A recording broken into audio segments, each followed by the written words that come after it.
Alhamdulillah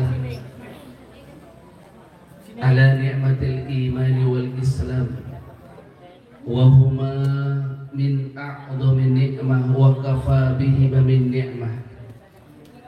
Assalatu wassalamu ala sayyidina wa nabiyyina wa habibina wa syafi'ina wa maulana Muhammadin wa ala alihi wa ashabihi ajma'in. Faqad qala Allah Ta'ala fil Qur'anil Karim, wa ma bikum min ni'matin fa min Allah.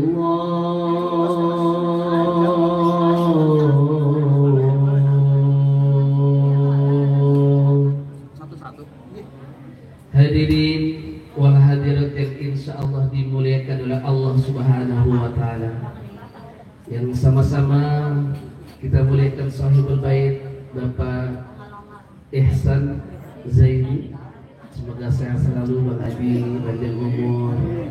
Juga ada Ustaz Abdul Rahman yang tadi doa wahbah, dan para asatid. Ustaz siapa lagi? Ustaz Abdul Razak. Ya, semuanya kita doakan mudah-mudahan guru-guru kita panjang umur, sehat walafiat, berkah hidupnya. Nih, saya hari ini senang betul kalau orang Betawi ngadain acara komplit, baca arwah lain, maulid lain. Nih yang bikin berkah Bapak Ibu.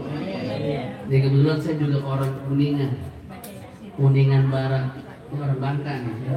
Saat dulu kita nih, satu guru ilmu jangan kali ganggu ya. Ya, kebetulan saya punya nenek, anaknya kayak Haji Guru Mukni. Jadi masih terah juga sama Guru Mukni di Insya. Telepon saya matiin aja deh. Baik, kenapa saya senang Bapak Ibu? Di Palu waktu kejadian gempa Pak, itu hancur melulantang, ada satu kampung nggak hancur. Betapa dahsyat saat itu, rumah Pak Ibu itu tinggal atapnya doang, orang-orangnya tenggelam di dalamnya. Nauzubillah min. Tapi ada satu kampung itu disut, ya, ada satu orang itu disut di kampung. Alhamdulillah nih sebelahnya tenggelam, nih kampung nggak, ternyata cek and recheck. Itu kampung doyan baca Yasin, baca tahlil kayak gini. Alhamdulillah. Maka Habib Lutfi Pekalongan ngomong, di antara Jakarta yang masih bikin selamat seperti ini, kira-kira saya mau tanya Pak, Palu sama Jakarta masih ada beda mana? Jakarta, jujur. Di Mega Kuningan Bu, Pak, itu ada Apollo. Ada gedung satu, itu tempat kalau malam Sabtu, malam Minggu tempat gay sama lesbian. Pada sebelahnya guru daripada Guru Mukni kuburan. Tapi tiap Sabtu Minggu itu majlis gay. Majlis kita bilang itu. Ya Allah, na'udzubillah min zalik. Kayak rasanya gampang banget diatur di Jakarta, tapi kata Habib Lutfi masih banyak orang Betawi yang baca Yasin malam Jumat. Alhamdulillah.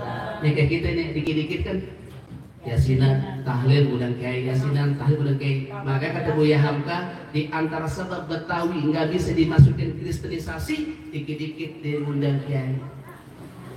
7 bulanan di bulan kiai, baca Yasin, tahlil, bulan kiai, betul. Lahir akikahan di Yasinan, baca Yasin, baca tahlil, betul. Rumah baru, tasyakuran, baca Yasin, tahlil, bulan kiai, betul. Maulid, baca Yasin, tahlil, kapan waktunya dia mau masuk, betul. Makanya betul nih, alhamdulillah nih saya senang gitu. Apalagi tadi suara hadrohnya Masya Allah bagus banget itu. Kalau mau nyari mantu anak hadroh. Sudah dapat Ustaz. Oh udah dapat. Nih nunggu pokoknya. Kalau dia baca salawat model kayak begini nih ibu, udah soleh, suaranya cakep. Nih kalau belum menikah jangan dikuburin ya. Masih gitu kuburin ya. Baik, hari ini saya mau bawa kitab Bu. Di dalam kitab Mukasyafatul Qulub karangan Imam Al-Ghazali. Beliau saat itu menerangkan bagaimana ada satu percakapan antara Nabi Musa dengan Allah. Di Nabi Musa terkenal dengan orang yang ngobrol dengan Allah. Saat itu Nabi Musa berkata, "Ya Rab, amalan apa, ibadah apa yang menyebabkan engkau ridha, engkau senyum kepadaku?" Kata Allah, "Ya Musa, zikirmu itu untukmu, yang dengan zikir itu engkau bisa menenangkan hatimu. Salatmu itu pun untukmu, yang dengan salat itu engkau mampu mencegah perbuatan keji dan munkar. Puasamu itu pun untukmu, yang dengan puasa itu kau bisa memanage syahwatmu. Tapi yang aku senang, aku ridho, aku tersenyum lebar," kata Allah, "ketika engkau bisa menolong saudaramu dari lapar jadi kenyang, yang susah jadi bahagia." Ini salah satu ternyata amalan yang bikin Allah senang. Termasuk acara hari ini enggak? Ngundang orang, ya, baru datang udah dikasih makanan. Jeruk lain, anggur lain, pisang lain, roti lain, bawa pulang lain. Apalagi ustadz nih, bercanda banget ya. Masya Allah ya. Jadi ternyata nih Bu, yang Nabi bilang afdalul ibadah idkhulus surur. Ibadah yang paling afdal nyenengin orang lain. Ini alhamdulillah nih. Mudah-mudahan pada senang datang ke sini. Insya Allah. Nah, saya mau bikin kisah. Ini amalan yang pertama yang bikin Allah senang. Ada kisah Pak. Bu. Ada ulama besar Abdullah ibn Mubarak, ulama besar di Mekah. Waktu beliau pergi haji, terakhir waktu ngimpi dua malaikat sedang ngobrol. Kalau bahasa kita ngobrol begini, "Bro, hari ini berapa yang diterima nih? Orang yang pergi haji berapa orang? 700 orang. 700 orang. Siapa yang hari ini haji mah bro?" Nggak ada. Terus tapi ada asbab satu orang namanya Sa'ad bin Muhafah, tukang sol di Damaskus. Gara-gara dia semua haji diterima. Ini Abdullah ibnu Mubarak, beliau nangis dengar kayak gini, "Ya Allah, tahun dulu Pak haji kan nggak kayak kita sekarang kita 9 jam nyampe gitu ya. Dulu berapa bulan Pak haji berangkat tuh? 6 bulan. 3 bulan pergi, 3 bulan pergi. Tetangga pada lupa ya, masih hidup. Makanya kan kalau orang dulu mau pergi haji, ngumpulin orang, ngapain? Minta maaf, ya kan? Di Imam Nawawi, ya, dalam kitab haji itu kasih tahu kenapa suruh ngumpulin orang kayak begini, minta maaf. Karena banyak orang begitu pergi haji meninggal, banyak. Makanya minta maaf, dipanggilin tuh saudara-saudaranya, tuh dikasih sedekah biar perjalanannya lancar. Ini salah satu hikmah. Akhirnya apa? Ini Abdullah ibn Mubarak mau cari tahu siapa ini Sa'ad bin Muhafah. Dia pulang, nggak jadi pulang, akhirnya ke Damaskus. Begitu di Damaskus, ditanya adakah orang yang namanya Sa'ad bin Muhafah. Ketemu, ada rumahnya di sana tuan, di pojokan. Akhir datang ini Abdullah ibn Mubarak. Begitu datang ditanya, "Ya Said, assalamualaikum salam." Ya ditanya, "Man antum siapa?" "Ana Abdul." "Masya Allah, ahlan wa sahlan farahna bimajikum." "Sang kami senang kalian tuan datang ke sini. Tuan ulama besar mau ngapain ke rumah saya tuan?" Kata Said bin Muhafah. Begitu mengungkapkan kesenangannya, kata Abdullah bin Mubarak mengatakan, "Hari ini kamu nggak pergi haji." Nangis, dibilang begitu. "Apa yang menyebabkan engkau tidak pergi haji?" Nangis di Said bin Muhafah. "Tuan, benar harusnya tahun ini saya berangkat haji. Saya sudah kumpulin uang 200 dirham. Hari itu saya pengen berangkat tuan. Hati ini sudah begitu rindu, setiap tahun dengar labbaik Allahumma labbaik labbaik la syarika laka labbaik innal hamda wa ni'mat." Tuan, saya itu rindu menangis setiap dengar talbiyah seperti itu. Saat saya mau berangkat tuan, saya punya istri, dia ngidam. Begitu ngidam, dia menghirup ada satu aroma gulai mungkin. kok enak banget. Dibilang sama saya, ayah tolong mintain, hari ini saya ngidam pengen banget gulai ini. Namanya suami, bu, pak, ya, istri ngidam, kita lakonin gak tuh? Lah istri saya ngidam, pengen naik Monas. Kalau saya udah ngantunya panjang bener, sampai sore mah begitu kan, dari turun, la ilah ilmu ngerjain juga emang deh kan. Ya Allah. Tapi namanya dari kalau bahasa orang dulu kan gitu, lu mau anak lu ngiler, nah, ya kan, ngeri juga kita ngeliat betul itu tuh. Ya kan? Emang bener ngiler betul lagi. Akhirnya apa? Akhirnya di saat bin Wahafah ke sebelah rumahnya, diketuk pintunya. Assalamualaikum. Terdengar sambutan dari dalam. Waalaikumsalam. Ada seorang ibu. Ternyata ini ibu, bapak, ibu maaf.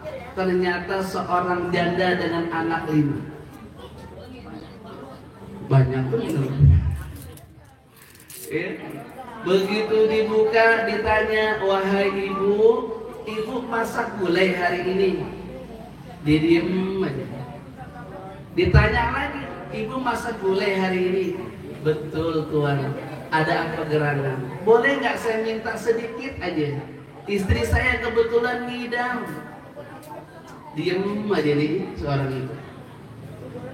Maaf tuan, saya nggak bisa ngasih sama tuan. Kenapa? Berapa? Ibu minta bayaran, saya bayar itu semangkok. Atau yang lebih dari itu, ibu mau minta berapa, saya bayar. Yang penting istrinya hilang ngidamnya.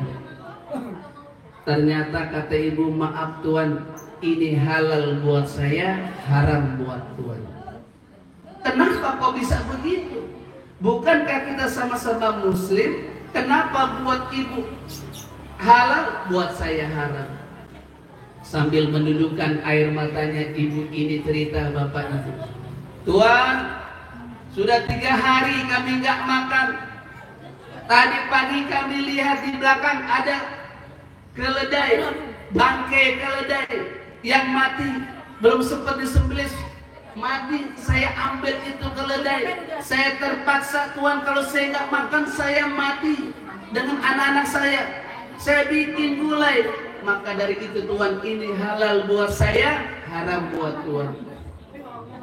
Ini Sa'd bin Muhafah nangis. Dia pulang ke rumah, dia ambil uang yang 200 dirham buat pergi haji, dikasih ke ibunya. Dia bilang, ibu besok jangan lapar lagi, gunakan uang ini untuk usaha. Ya Allah, jangan-jangan di sini Arafah saya, di sini ya Allah talbiyah saya, di sini sa'i saya, di sini tawaf saya. Ya Allah, terima haji saya ya Allah. Akhirnya Sa'd bin Muhafah nggak pergi haji, tapi ditulis oleh Allah orang yang pergi haji mabrur gara-gara ngasih nolongin janda yang kelaparan. Subhanallah. Ini yang bikin Allah tersenyum. Kita nih Pak, dipandang sama Allah bukan bagus cuma sholat berjamaahnya, ngaji Qur'annya, puasanya, tapi bagaimana kita baik sama tetangga kita, ya betul. Sampai Nabi bilang, ya Rasulullah awsani, ya Rasulullah nasihatin saya, kun khairan, jadi orang baik. Wa ma alamatu, tandanya apa? Idza qala jaraka khairan fa anta khairan. Kalau seandainya tetangga kamu bilang kamu orang baik, kamu orang baik. Wa idza qala jaraka syarran fa anta syarr. Seandainya tetangga kamu bilang kamu orang buruk, kamu orang buruk. Naudzubillah. Jadi ternyata ibu bapak, afdalul ibadah idhulus surur. Ibadah yang paling tinggi nyenengin orang lain, bantu tetangga kita. Siap ya? Ntar bulan puasa apalagi nih Bu Pak, 30 hari Pak, jangan sampai lewat 1 hari kita nggak nyumbang buka puasa di masjid, di musola, walaupun hanya air aqua. Setuju? Boleh ya? Kenapa saya bilang gitu? Pak, harus cerdas. Kata Nabi, seseorang yang memberikan buka puasa, sebanyak yang makan, sebanyak yang minum, pahala itu tertransfer ke kita tanpa mengurangi pahala orang yang berpuasa. Cakep banget. Iya. Astagfirullahaladzim pada walau kata Nabi, walaupun hanya dengan segelas air putih. Makanya kalau ada panitia Ramadan datang ke rumah kita, ibu bapak mau nyumbangkah hari apa buka puasa? Tanggal 15. Sebut aja, duitnya gak punya, ngomong dulu. Insya Allah ntar ada ini lihat aja dulu. Tanggal 2, tanggal 4, tanggal 6 sebutin. Walaupun kalau kita gak punya duit banyak, sumbang aqua deh. 1 dus berapa itu sekarang? Nggak sampai 50.000, sumbang 1 dus. Begitu orang buka minum, pahalanya kita di rumah dapat pahala orang tersebut. Subhan. Nah, ini kita belajar. Kemudian yang kedua, apa yang membuat Allah senyum sama kita? Ya, Bu, Pak, sahabat pengen banget lihat senyumnya Allah. Kata Rasulullah, kau pengen lihat Allah senyum sama kamu? Iya ya Rasulullah. Kalau engkau membuat ayah ibumu tersenyum, Allah tersenyum kepadamu. Nih kayak begini nih, bapak ibu kita ngadain haul orang tua kita, lihat ya? Hah? Kata siapa? Ini ada nih. Kan ada tetangga kita, apa bid'ah. Ini zaman Nabi nggak ada, mungkin juga nggak ada zaman Nabi, mungkin juga bid'ah. Bid'ah. Saya cuma mau bilang, mau debat sama mereka cuma satu doang. Apa iya ulama-ulama kita tolol semua? Betul nggak? Apa iya ulama kita yang belajar di Yaman, belajar di Mekah, belajar di Madinah, mereka tolol semua sehingga mereka nggak ada yang nyalain kita, nggak ada yang benerin kita. Justru mereka yang ngadain, betul? Mungkin kalau ada alim begini nih, kata kayak Syekh Masyari, ini kayak benalu, pangkas. Jangan pakai debat-debat, pangkas, minggir loh, ya kan? Kenapa? Karena dia bisa apa? Ada kampung saya banyak punya teman Pak, mesti kami dia yang sholat, dia imam, kajiannya guru.